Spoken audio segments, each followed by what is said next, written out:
কুল মখলুকাত গাইনি সেদিন আল্লাহ নামের গান।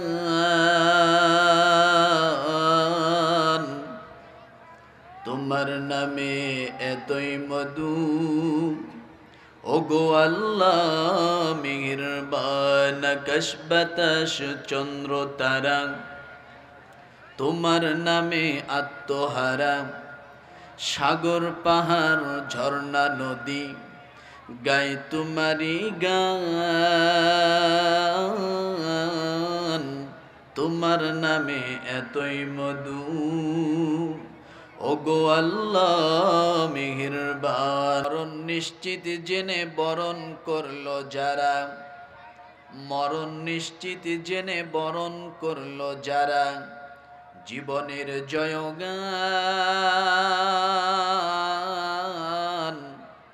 দিনের খাতিরে যেন অকাতরে সর্বস্ব করিল দান। অর্ধেক পৃথিবী করিত শাসন, ধুলের তক্তে বসি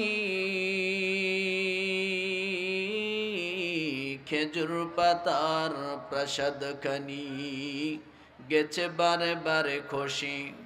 অর্ধেক পৃথিবী করিত শাসন, তালি দেওয়া জামা গায়ে 18 বস্তা পিঠে করে নিয়ে সে বিল দুস্তি মায়ে। আজ কোথায় গেল সেই মানব দরদি, বীর তৌহিদি সন্তান। কোথায় গেল সেই সোনার মানুষ, কোথা সেই মুসলমান। সুবহানাল্লাহ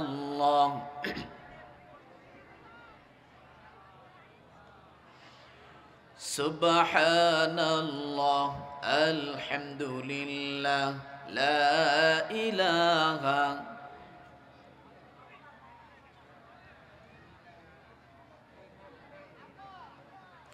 লা ইলাহা ইল্লাল্লাহু মুহাম্মাদুর রাসূলুল্লাহ। সকলে আওয়াজ দিয়ে বলি সাল্লাল্লাহু আলাইহি ওয়াসাল্লাম। সকলে বলেছেন? সকলে জবান খুলে বলি সাল্লাল্লাহু আলাইহি ওয়াসাল্লাম। সকল প্রশংসা কার জন্য? সকলে বলি আলহামদুলিল্লাহ। আরো জোরে আওয়াজ দিয়ে বলি আলহামদুলিল্লাহ। মহান রব্বুল আলামিনের কাছে অগণিত প্রশংসা যে আল্লাহ সুবহানাহু ওয়া তাআলা জামিয়া রহমানিয়া ও জান্নাতিয়া মহিলা মাদ্রাসা এবং বাইতুল মাহফুজ জামে মসজিদের উদ্যোগের আজকের এই ওয়াজ এবং দোয়ার মাহফিল জান্নাতের বাগানে আমাদেরকে যে আল্লাহ সুবহানাহু ওয়া তাআলা মনোনীত করেছেন, পছন্দ করেছেন, আসতে দিয়েছেন, আসতে পেরেছি, আল্লাহ তাআলা তৌফিক দান করেছেন। এই জন্য আবারও সকলে দিল থেকে শুকরিয়া আদায় করি আলহামদুলিল্লাহ। এটা কি জান্নাতের বাগান নয়? আমরা কোথায় আসছি বলেন? আমরা দুনিয়ার জমিনে কোরআনের মজমাগুলো, কোরআনের মাহফিলগুলো, এগুলো সব হলো জান্নাতের বাগান। সুবহানাল্লাহ বলেন।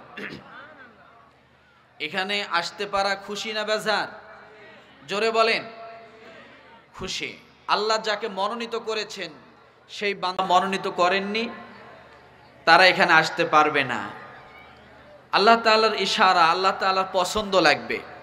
আপনি এমন একটি জায়গায় আসবেন যেখানে আসার জন্য যখন আপনি নিয়ত করেছেন আর যখন প্রস্তুতি নিয়ে আসছেন, প্রত্যেকটা কদমে কদমে আল্লাহ এক এক বছর নফল নামাজের সওয়াব আল্লাহ তাআলা দান করেন। আরো জোরে বলেন। এই পথে যদি কেউ আসে, কোনো কারণে রোড অ্যাক্সিডেন্ট হোক, কোনো কারণে কোরআন শুনতে আসার কারণে যদি আসতে যেয়ে কোনো মানুষ মারা যায়, এই প্যান্ডেলে বসে যদি কোনো মানুষ মারা যায়, এই প্যান্ডেলের আসার নিয়তে যদি কোনো মানুষ মারা যায়, নবী আলাইহিস সালাতু ওয়াস সালাম বলেন ওই ব্যক্তিকে আমার আল্লাহ তাআলা শহীদি মর্যাদা দান করেন। কি মর্যাদা দান করেন? শহীদি মর্যাদা দান করেন। এখানে যতক্ষণ বসবো, যতক্ষণ কোরআনের কথাগুলো শুনবো, কোরআনের আলোচনা শুনবো, ততক্ষণ পর্যন্ত আল্লাহ সুবহানাহু ওয়া তাআলা জিহাদের ময়দানে জিহাদ করলে যে পরিমাণ সওয়াব হতো, ওই পরিমাণ সওয়াব আপনার আমার প্রত্যেকের আমলনামা দিয়ে দেয়। খুশি না বেজান? আমরা তো সাহাবায়ে কেরামের মতো জিহাদে অংশগ্রহণ করে এত বড় মর্যাদা লাভ করতে পারি নাই, পারবো না, কথা ঠিক না? তো আখিরি জামানা, শেষ জামানায়, যে জামানায় ঈমান টিকিয়ে রাখা অনেক কষ্ট, ঈমানকে নষ্ট করার জন্য অনেক আয়োজন আছে না? অনেক উপকরণ আছে, কিন্তু ঈমানকে ধরে রাখার জন্য, ঈমানের পথে আসার জন্য, ঈমানের পথে টিকে থাকার জন্য তেমন কোনো পরিবেশ আমাদের সমাজে নাই। আছে? শুধু ধ্বংস কিভাবে হবে এই পথেই কিন্তু আমরা সব সময় ছুটছি।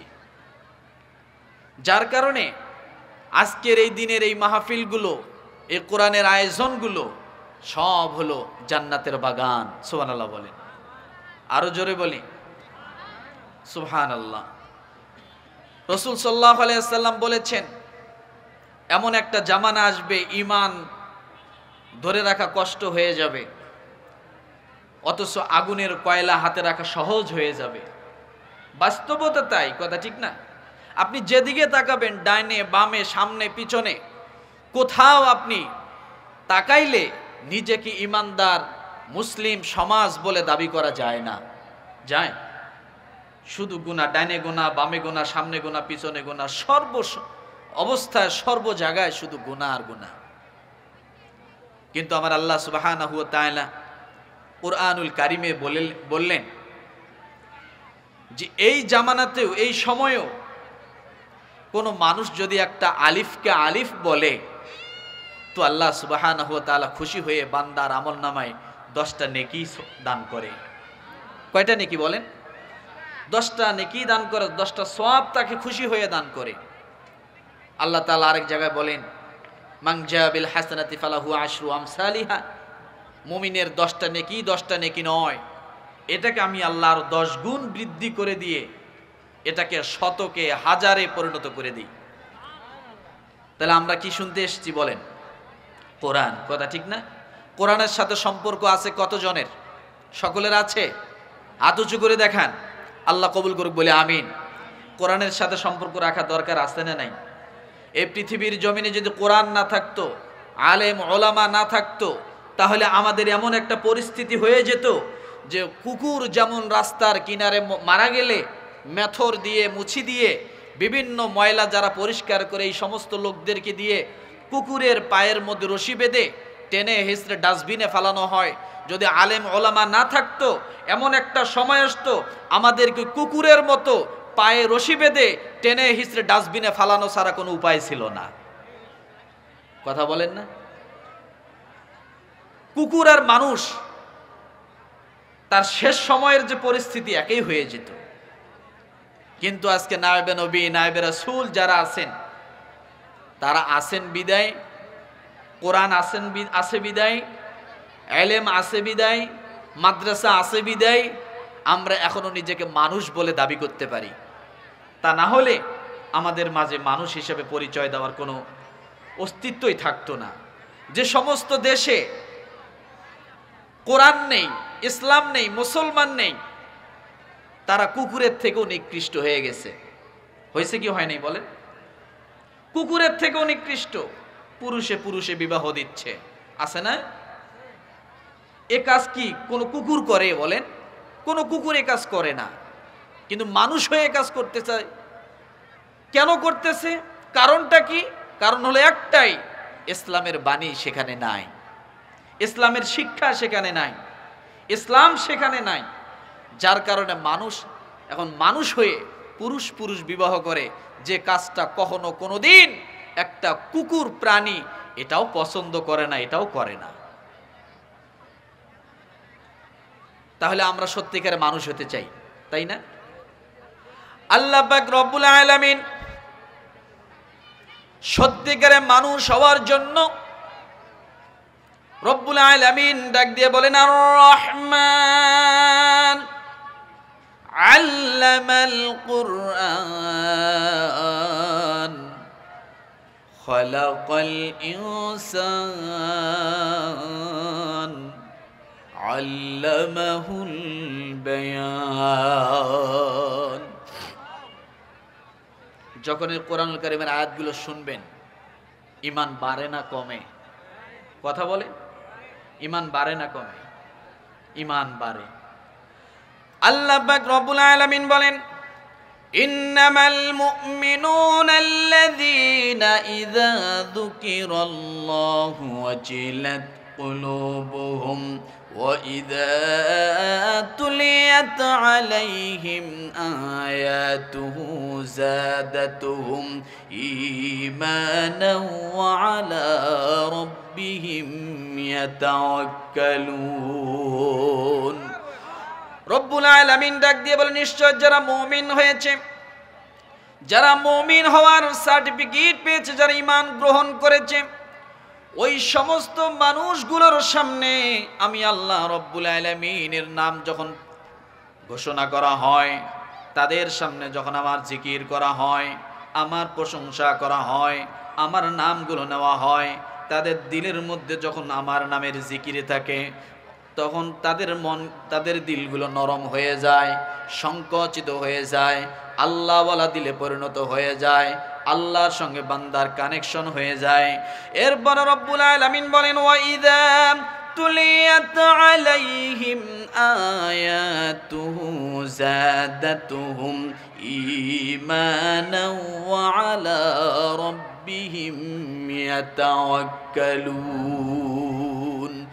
রব্বুল আলামিন ডাক দিয়ে বলেন, যখন ওই ঈমানদারের সামনে আমার কোরআনুল কারীম তেলাওয়াত করা হয়, কোরআনের আয়াতগুলো যখন তারা শ্রবণ করে, তারা যখন শ্রবণ করার পরে মনে করতে পারে তারা কোরআনুল কারীমের আয়াত মনে হয় জানে, এমন অবস্থায় যদি বান্দা কোরআনের তেলাওয়াতের সঙ্গে নিজের ঠোঁটটা লড়ায়, নিজের জিহ্বাটা লড়ায়, নিজের জবানটা লড়ায়, কোরআনের তেলাওয়াতের সঙ্গে নিজের মুখটা যদি লড়ায়, জিহ্বাটা লড়ায়, সুফিয়ান সৌরি রহমতুল্লাহ আলাইহি ডাক দিয়ে বলেন, যখন কোনো বান্দার সামনে কোরআন তেলাওয়াত করা হয় আর বান্দা তখন যদি তার জিহ্বাটা লড়াইতে থাকে, মনে হয় সে পড়তে পারে, বান্দা পড়তে পারে না, তারপরও পড়ার জন্য চেষ্টা করে, আমার আল্লাহ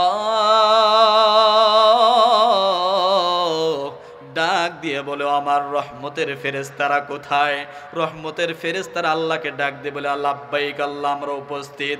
আমার আল্লাহ তাআলা ডাক দিয়ে বলে, ওই যে দুনিয়ার জমিনে ওই মাদ্রাসার মাহফিলের মধ্যে বান্দারা, রাখালিয়া সালা মাদ্রাসার মাহফিলের মধ্যে বান্দারা বসে বসে কোরআন তেলাওয়াতগুলো শোনে, কোরআনের কথাগুলো আলোচনা শোনে, বান্দার সামনে যখন কোরআনুল কারীম তেলাওয়াত করা হয়, বান্দা কোরআন তেলাওয়াত পারে না, কিন্তু পড়ার সঙ্গে সঙ্গে শোনার সাথে সাথে বান্দা তার ঠোঁটটা লড়ায়, জিহ্বাটা লড়ায়, বান্দা পড়ার মতো একটা ভান করে।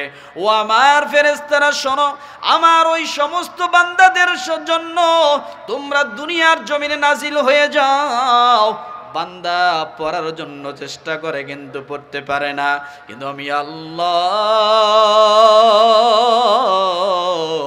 আমার হৃদয়ের মধ্যে ধাক্কা লাগে, আরশে আজিমের মধ্যে ধাক্কা লাগে, আমি আল্লাহর মায়া হয় ওই বান্দার উপরে, কোরআন পড়তে পারে না কিন্তু তারপরেও চেষ্টা করে, আমি আল্লাহ বান্দার জন্য তোমাদেরকে পাঠালাম, তোমরা রহমতের ফেরেশতা হইয়া বান্দার দুই ভুরুর মাঝখানের ফাঁকা জায়গায় তোমরা চুমা দিতে থাকো। কি করতে থাকো? তাহলে যখন কোরআন তেলাওয়াত হয়, ওই সময় আপনি পড়ার জন্য একটু ভান করবেন। কি করবেন? কথা বলেন। পড়ার জন্য ভান করবেন, মনে হয় পড়তে পারেন, হৃদয়ের মধ্যে একটু ব্যথা নিয়ে আসবেন, আর ডাক দিয়ে মালিককে বলবেন, মালিক আমি তো কোরআন পড়তে জানি না আল্লাহ, কিন্তু তোমার বান্দা কত সুন্দর করে কোরআন তেলাওয়াত করে, আমি যদি এমন করে একটু কোরআন তেলাওয়াত করতে পারতাম। এই যে মায়াটা, মহাব্বতটা, আপনি কোরআনের প্রতি ভালোবাসাটা অন্তরে ফিট করলেন। আমার আল্লাহ তাআলা ডাক দিয়ে বলে, বান্দারে কোরআন পড়তে পারো না তাই কি হয়েছে? কোরআন পড়ার জন্য তুমি চেষ্টা করতেছ। যারা কোরআন পড়তে পারে, একজন হাফেজে কোরআন যখন কোরআন তেলাওয়াত করবে, আমি আল্লাহ তাকে যে পরিমাণ নেকি দিব, সওয়াব দিব।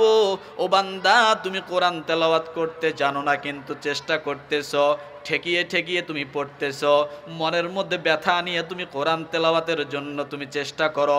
আমি আল্লাহ গফুরুর রহিম, রহমানুর রহিম এমন আল্লাহ, আমি আল্লাহ তোমাকে ডবল ডবল সওয়াব আমি আল্লাহ তোমার আমলনামায় দিয়ে দেব। وَإِذَا تُلِيَتْ عَلَيْهِمْ آيَاتُهُ زَادَتْهُمْ إِيمَانًا وَعَلَى رَبِّهِمْ يَتَوَكَّلُونَ। আল্লাহ ডাক দিয়ে বলে, বান্দার সামনে কোরআনুল কারীম তেলাওয়াত করা হয়, ঝিমান্ত ইমানটা, ঘুমান্ত ইমানটা, অল্প ইমানটা বান্দার সামনে যখন কোরআনুল কারীম তেলাওয়াত করা হয়, কোরআনের রহমতে, কোরআনের আজমতে, কোরআনের সম্মানে আমি আল্লাহ বান্দার অল্প ইমানটা কোরআন শ্রবণ করার সঙ্গে সঙ্গে, তেলাওয়াত করার সঙ্গে সঙ্গে বান্দার ইমানটা আমি আল্লাহ আরো বৃদ্ধি করে দেই। কোরআন তেলাওয়াত করলে কি হয় বলেন? ইমান কি হয়? বৃদ্ধি পায়। কলবের জং কি হয়? পরিষ্কার হয়। সবচেয়ে বেশি কোরআন তেলাওয়াত আমরা বেশি বেশি করে করার জন্য চেষ্টা করব, পারবো না? কারণ কোরআন তেলাওয়াত যখন আপনি করবেন, সম্পর্ক কার সাথে হবে? কার সাথে সম্পর্ক হবে? আল্লাহর সঙ্গে। আমার ভাইয়েরা, আবু বকর সিদ্দিক রাদিয়াল্লাহু তাআলা আনহু কোরআন তেলাওয়াত করেন, রাত্রেবেলা কোরআনুল কারীম তেলাওয়াত করেন, আস্তে আস্তে কোরআনুল কারীম তেলাওয়াত করেন, মনে মনে মনে মনে কোরআনুল কারীম তেলাওয়াত করেন। হযরত উমর রাদিয়াল্লাহু তাআলা আনহু তিনিও কোরআন তেলাওয়াত করেন, কিন্তু হযরত উমর রাদিয়াল্লাহু তাআলা আনহু যখন কোরআন তেলাওয়াত করেন অনেক জোরে জোরে, হযরত উমর রাদিয়াল্লাহু তাআলা আনহু জোরে জোরে কোরআন তেলাওয়াত করেন। আবু বকর সিদ্দিক রাদিয়াল্লাহু তাআলা আনহু আল্লাহর নবীর কাছে যে বলে, ইয়া রাসূলুল্লাহ, আমার ভাই উমর যখন কোরআন তেলাওয়াত করে, এত জোরে জোরে কোরআন তেলাওয়াত করে যে আমরা পাশে যারা থাকি আমাদের অন্য আমল করতে কষ্ট হয়ে যায়, ঘুমাইতে কষ্ট হয়। হযরত উমর রাদিয়াল্লাহু তাআলা আনহু তিনি এক সময় আল্লাহর রাসূলের কাছে যে হযরত আবু বকর সিদ্দিক রাদিয়াল্লাহু তাআলা আনহুর নামে বললেন, ইয়া রাসূলুল্লাহ, হযরত আবু বকর সিদ্দিক রাদিয়াল্লাহু তাআলা আনহু এত আস্তে আস্তে নিম্ন স্বরে কোরআন তেলাওয়াত করে কিছুই বোঝা যায় না। আল্লাহর নবী দুইজনের কথা শুনলেন, শোনার পরে ডাক দিয়ে বললেন, দুইজনে আমার কাছে আসো। আল্লাহর নবী যখন হযরত উমর রাদিয়াল্লাহু তাআলা আনহুকে ডাক দিয়ে বলেন, উমর, তুমি বলো কেন এত জোরে জোরে তুমি কোরআন তেলাওয়াত করো? উমর, হযরত উমর রাদিয়াল্লাহু তাআলা আনহু ডাক দিয়ে বলেন, ইয়া রাসূলুল্লাহ, আমি এই জন্য জোরে জোরে কোরআন তেলাওয়াত করি, কারণ যে জায়গায় জোরে জোরে কোরআন তেলাওয়াত হয় ওই জায়গায় শয়তান কখনো ভিড় জমায় না। কি জমায় না? কথা বলেন। আমার কোরআন তেলাওয়াতে যেন শয়তান দূরে চলে যায়, আমার যেন ঘুম না পায়, আমার যেন অলসতা না আসে, এই জন্য আমি জোরে জোরে কোরআন তেলাওয়াত করি। আল্লাহর নবী এবার আবু বকর সিদ্দিক রাদিয়াল্লাহু তাআলা আনহুকে প্রশ্ন করলেন, আবু বকর, তুমি বলো এত নিচু সুরে কেন তুমি কোরআন তেলাওয়াত করো, এত আস্তে আস্তে কেন কোরআন তেলাওয়াত করো? আবু বকর সিদ্দিক রাদিয়াল্লাহু তাআলা আনহু ডাক দিয়ে বলেন, নবীজি,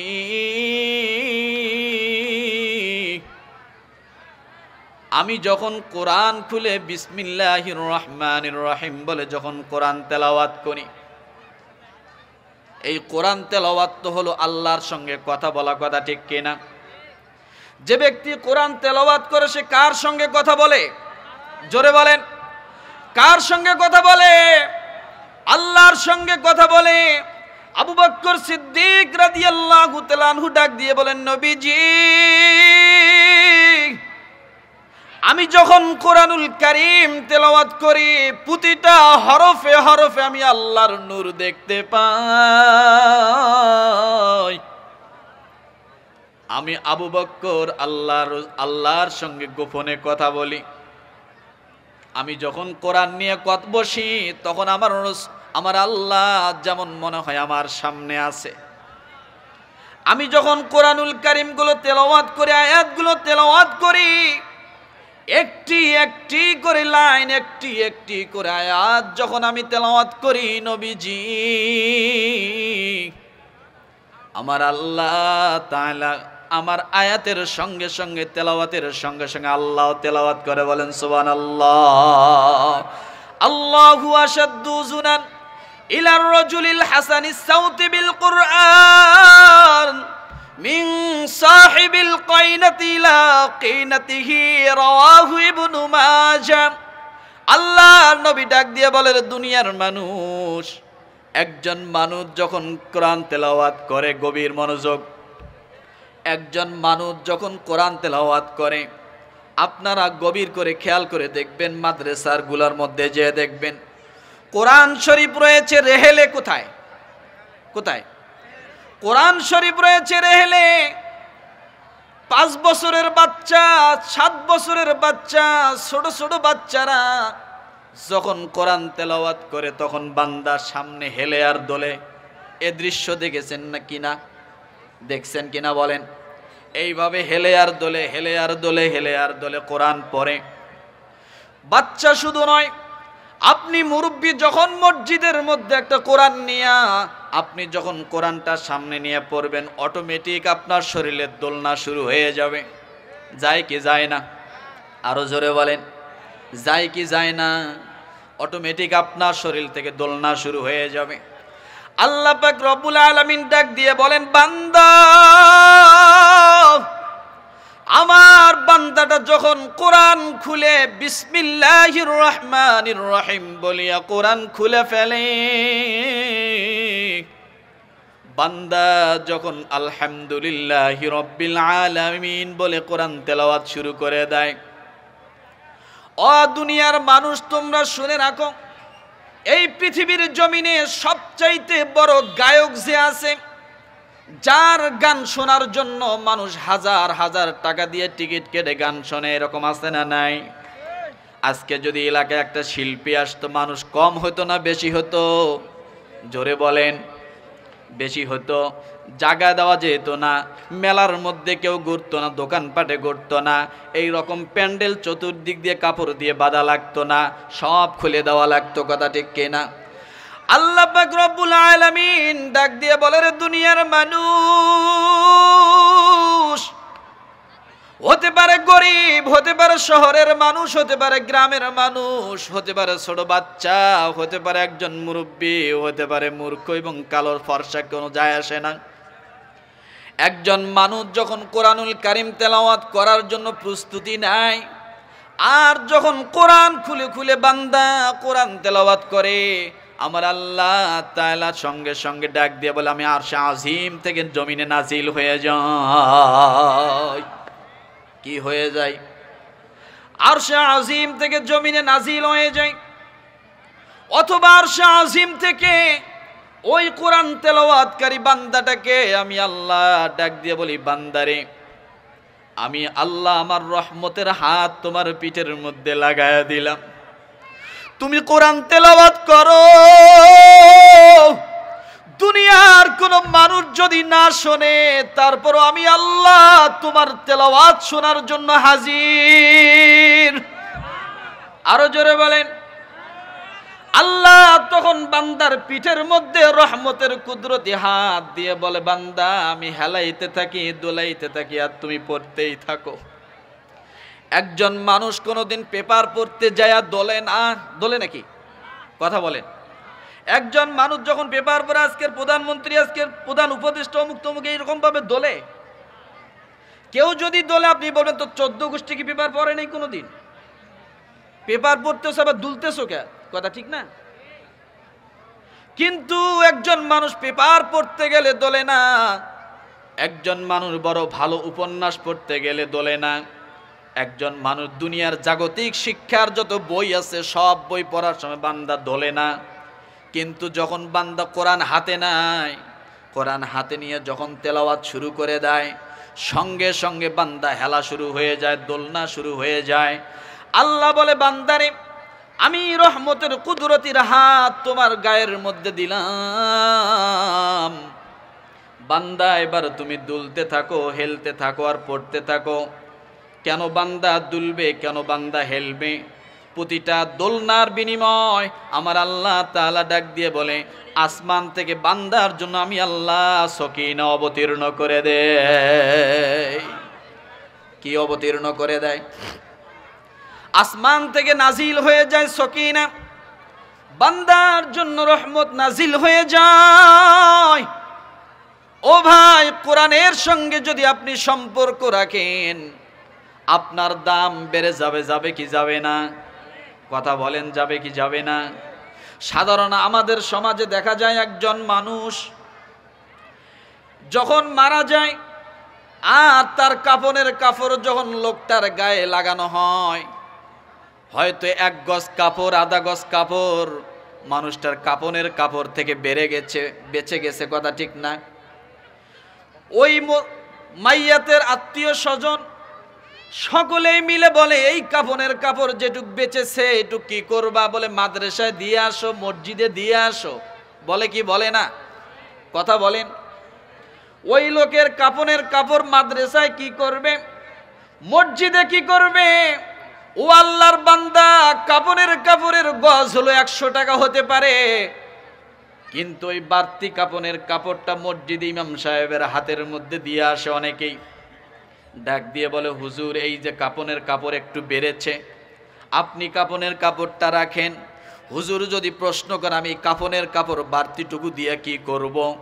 তখন বলবে, হুজুর এই কাফনের কাপড়টুকু দিয়ে দেখেন তো মসজিদের একটা কোরআনের গিলাফ বানানো যায় কিনা, কথা ঠিক কিনা? কি বানানো যায়? আমার ভাইরা, ওই কাফনের কাপড় মসজিদের মধ্যে দিলেন, হুজুর হয়তো টেইলার্সে দিল, আর একটা কোরআনুল কারিমের গিলাফ বানিয়ে দিল। ও মুসলমান, যখন কোরআনুল কারিমের গিলাফের জন্য তৈরি হয়ে গেল, আর যখন কোরআনুল কারিম ওই গিলাফের সঙ্গে যখন স্পর্শ করলো, এবার বলেন, আপনি লক্ষ টাকা দিয়ে যদি একটা তয়লা কেনেন গোসল করার পরে শরীর মোছার জন্য, আপনি লক্ষ টাকা দিয়ে যদি একটা গামছা ক্রয় করেন শরীর মোছার জন্য, বলেন ওই গামছা এবং তোয়াইলের দাম বেশি না ওই যে গিলাফের জন্য বাড়তি কাফনের কাপড় যেটা দিল আর কোরআনের সঙ্গে স্পর্শ লাগার কারণে কোনটার দাম বেশি হলো? কথা বলেন, কোনটার দাম বেশি হলো? ও মুসলমান, কোরআনের টাচ লাগার কারণে ওই কাফনের দামটা বেশি হয়ে গেল। শুধু তাই নয়, আপনি একটি কাঁঠাল গাছ আছে, একই কাঁঠাল গাছ দিয়ে কয়েকটা তক্তা বানাইয়া, কাঠ বানাইয়া আপনি মসজিদের মধ্যে কাঁঠাল গাছটা দিলেন, হুজুর মসজিদের মধ্যে কাঁঠাল গাছটা দান করলাম। কাঁঠাল গাছটা যখন মসজিদে পেয়ে গেল, 100 মিলের মধ্যে নিয়ে যাওয়ার পরে তক্তা বানানো হলো, কাঠ বানানো হলো। কাঠ বানানোর পরে মসজিদের ডানে বামে লম্বা 4 ফিট 5 ফিট কতগুলো বক্স বানানো হলো। আর একই কাঠ দিয়া ওই মসজিদের সামনে একটা কোরআন রাখার জন্য তাকিয়া বানানো হলো। কি হলো বলেন? একই গাছের কাঠ, কিছু কাঠ দিয়ে জুতের বাক্স, আবার কিছু কাঠ দিয়ে কোরআনুল কারীম রাখার জন্য তাকিয়া বানানো হলো। কিছুদিন পরে এই জুতের বাক্সগুলো যখন পুরানো হয়ে গেল, ঘুনে খেয়ে ফেললো, লাকড়ির পর্যায়ে চলে গেল, এখন সঙ্গে সঙ্গে এগুলা কি করবে? বিক্রি করে দিবে, অথবা আগুনের মধ্যে জ্বালায়া পোড়ায় দিবে, মনের মধ্যে কোনো কষ্ট লাগবে না, কথা ঠিক কিনা? কিন্তু একই গাছের কাঠ যখন কোরআন রাখার জন্য রেহাল বানালেন, কাঠের রেহাল, যখন কোরআন রাখার জন্য একটা তাকিয়া বানালেন, ও মুসলমান, আমার আল্লাহ তাআলা আপনার মনের মধ্যে কেমন একটা মায়া তৈরি করে দিল কাঠের উপরে, কেমন একটা ভালোবাসা তৈরি হয়ে গেল কাঠের উপরে। ওই কাঠ ওই তাকিয়া যদি পুরানো হয়ে যায়, ওই কোরআন রাখার জন্য যে আলমারি বানিয়েছেন, আলমারি যদি পুরানো হয়ে যায়, তারপরও আপনি যখন ওই আলমারিটা নিয়ে আসবেন, আপনি যদি লাকড়ি বানার জন্য চিন্তা করেন, হাজার বার আপনার মন বলবে এই কাঠের সঙ্গে, এই তাকের সঙ্গে, এই আলমারির সঙ্গে কোরআন লেগেছে, আমি এটাকে কেমন করে আগুনে জ্বালাই। কথা ঠিক কিনা? কেমন করে আগুনে জ্বালাবো, মনের মধ্যে কামড় দিবে। শুধু তাই নয়, কুরআনুল কারীম যে রেহালের মধ্যে রেখেছেন, ওই রেহালের মধ্যে কানিতে যদি আপনার পায়ের বৃদ্ধাঙ্গুল লাগে, আপনি রেহালটা সহ সম্মান করা শুরু করে দেন। কেন? কাঠের একই গাছের কাঠ, একটা দিয়ে জুতা বানানো হলো, আর একটা কোরআনের সঙ্গে লাগার কারণে কেন দাম হয়ে গেল? ও মুসলমান, একটা মরা গাছের, মরা কাঠের যদি কোরআনের সঙ্গে সম্পর্ক রাখার জন্য এত দামি হয়ে যায়, আমার আল্লাহ ডাক দিয়ে বলে, দুনিয়ার মানুষ, তোমরা যদি কোরআনের সঙ্গে সম্পর্ক করতে পারো, কোরআনের সঙ্গে তোমরা যদি মুহাব্বত তৈরি করতে পারো, কোরআনের সঙ্গে তোমরা যদি ভালোবাসা তৈরি করতে পারো, আমি আল্লাহ ওই শরীরটাকে, ওই দেহটাকে আমি আল্লাহ জাহান্নামের আগুন থেকে হারাম করে দেব।